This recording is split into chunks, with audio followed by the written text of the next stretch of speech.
Yeollin Songhyeon Square is a public space located in Seoul. This vibrant area is designed to serve as a green urban park and gathering spot for both residents and visitors. It was developed as part of efforts to increase green spaces within the city, following public demand for urban parks in the dense metropolitan area. The park is known for its open design, featuring walking paths, seating areas, and spaces for cultural events and performances. The landscape integrates various elements of nature, providing a peaceful and refreshing environment amidst the bustling cityscape. Its location makes it a convenient spot for leisure and relaxation, as well as a venue for community activities and cultural displays. Yeollin Songhyeon Park contributes to enhancing the quality of urban life in Seoul by offering a multifaceted area that combines nature, culture, and community engagement. The name Songhyeon is a combination of the characters for pine tree and hill, meaning pine hill. It was given this name because it was a pine forest next to the palace in the early Joseon dynasty. During the Joseon dynasty, the Songhyeon-dong site was the residence of royalty and the aristocratic families. Samsung Life Insurance purchased the land in Songhyeon-dong in 1997 and tried to build an art gallery, but the project fell through. In 2008, Korean Air purchased the land and planned to build a Hanok hotel. However, Jongno-gu office, which holds the permitting authority, put the brakes on. The city of Seoul purchased the Songhyeon-dong site, which had been left unused and in ruins, and turned it into a park, opening it to the public as the Yeollin Songhyeon Square.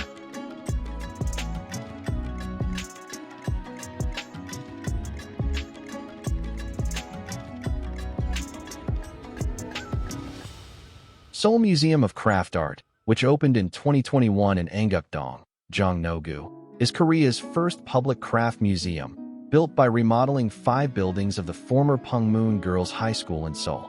The museum aims to be a dynamic platform where one can experience the technical, practical, artistic, cultural value of craft by researching and sharing not only crafts but also knowledge, records, people, and environments surrounding crafts.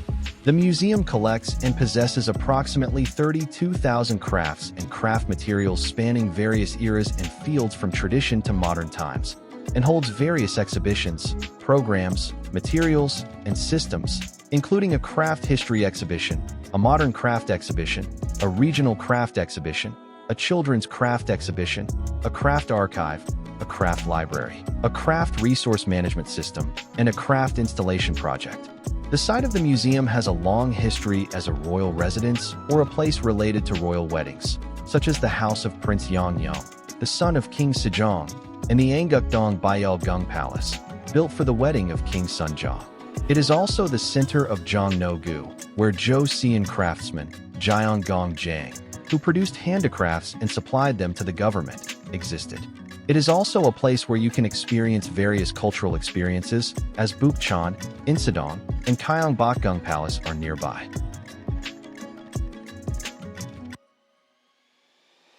There are 3 exhibition halls. Exhibition Halls 1 and 2 display permanent and special exhibitions, and Hall 3 displays a permanent collection of items. From the works of artisans who have been working for decades to furniture, dishes, and accessories used in everyday life, crafts are a genre of art that makes our lives more authentic and beautiful. As a museum that only deals with crafts, there are many things to see and a lot of useful information. The museum is worth visiting to see beautiful crafts or to take a walk through the alleys where traces of craft history remain. The museum is free of charge.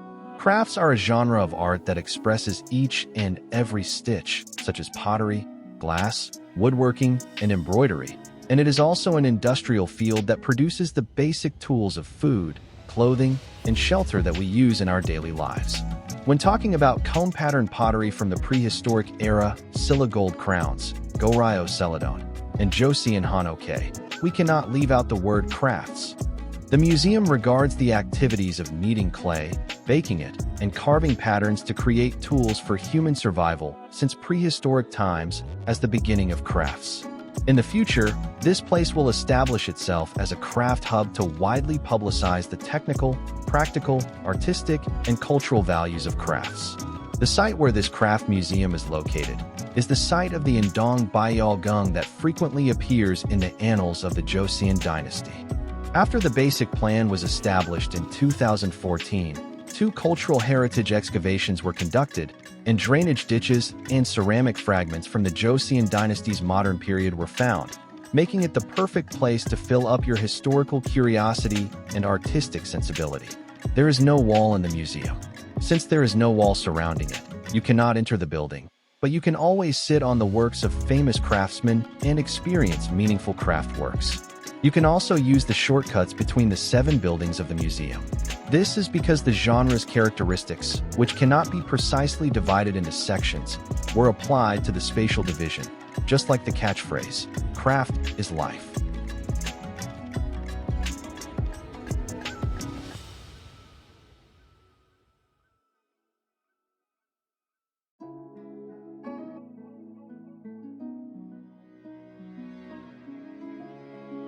Exhibition Hall 3 is a place where the best embroidery and bojagi collectors in Korea are displayed.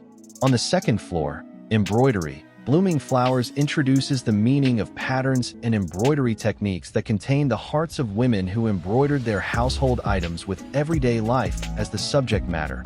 And on the third floor, bojagi, wrapping everyday life, displays various forms of bojagi, an eco-friendly bag used to wrap, move, and store almost any object.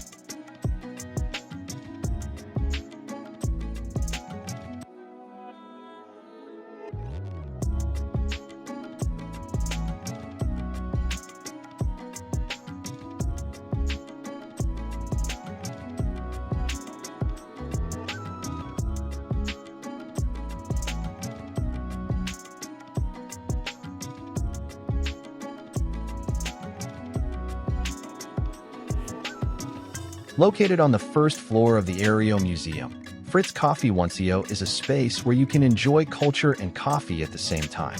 When you enter the coffee shop, you can see the harmony of a Hanok and a modern concrete building.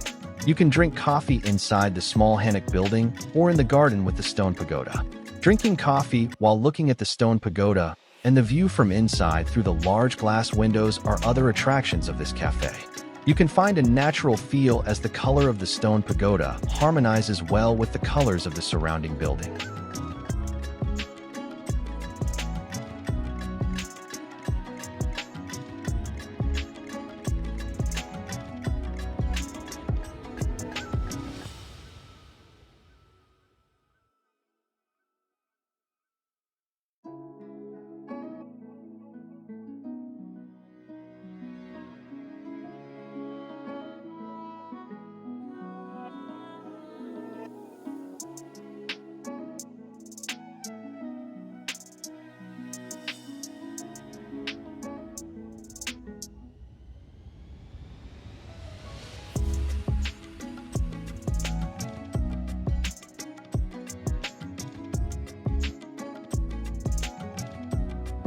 Hongwamun is the main gate of Cheongkyeong Palace.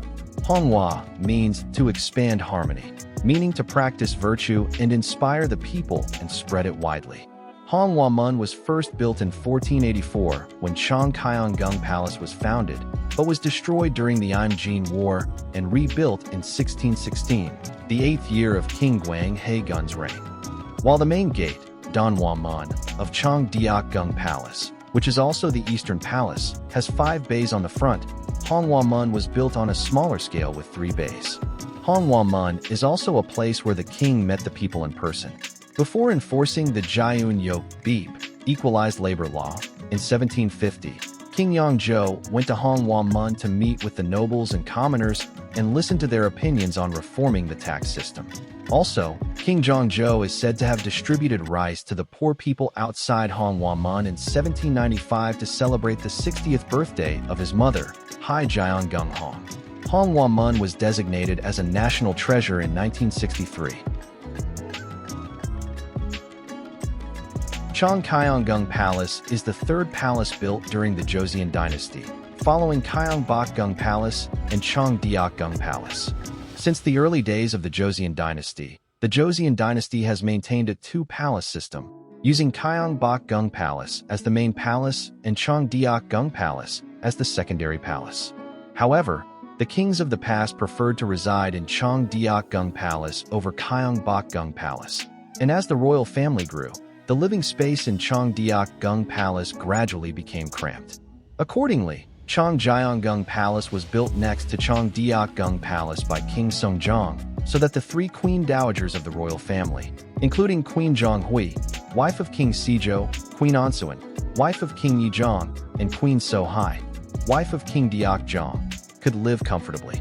Cheongdeok-gung Palace was not built for the king to take care of state affairs, but to expand his living space. Also, it was not originally planned as a palace, but was built by adding several buildings to Su-ganggung Palace, where Taejong lived after handing over the throne to Sejong. Therefore, there are many differences in its size and layout when compared to Gyeongbokgung Palace or Cheongdeok-gung Palace.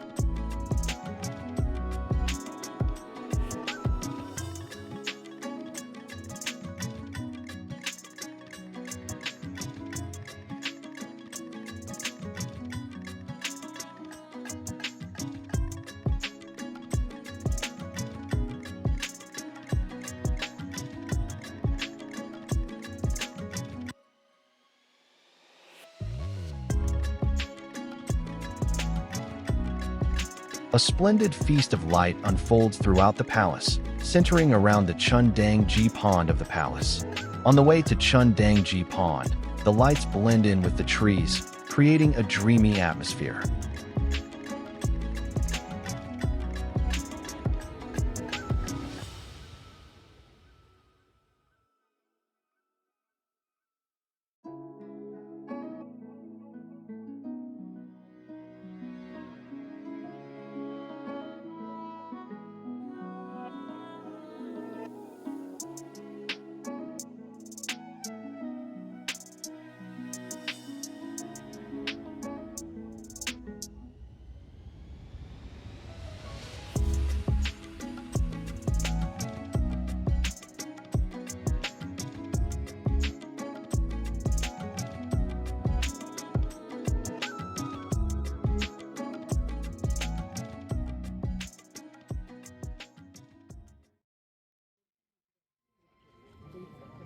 Moonlight Lotus Show, one of the special programs of the Royal Culture Festival, will be held permanently from March 7th to December 31st, 2025, centered around the Cheondang-ji Pond of Cheongdeok-gung Palace.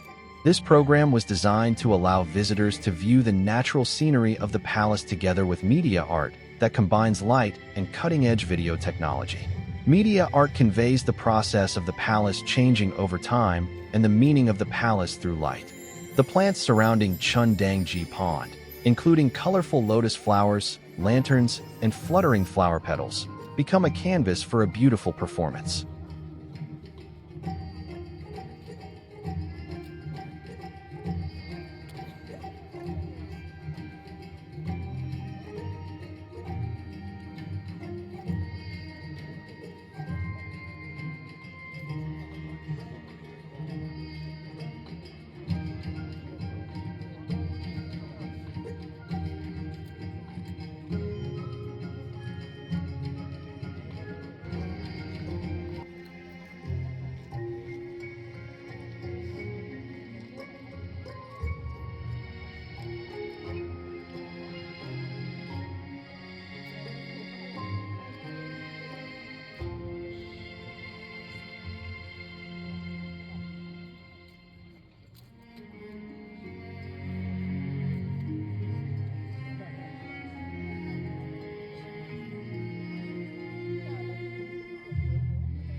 The images, lights, and soft music that unfolded over the surface of Cheondang-ji Pond gave the impression that the palace was alive and breathing. It wasn't just an exhibition that shone with light, but it felt as if the palace had opened the night for me. In a completely different atmosphere from the daytime, the palace is filled with splendid lighting and media art, creating a mysterious space that feels like going back in time. The lighting surrounding the quiet palace and the cutting-edge video technology combine to give viewers a special impression. From the dreamy walking path created by trees and light to the fantastic media art decorating the pond. As the night deepens, the charm of the palace becomes even more intense.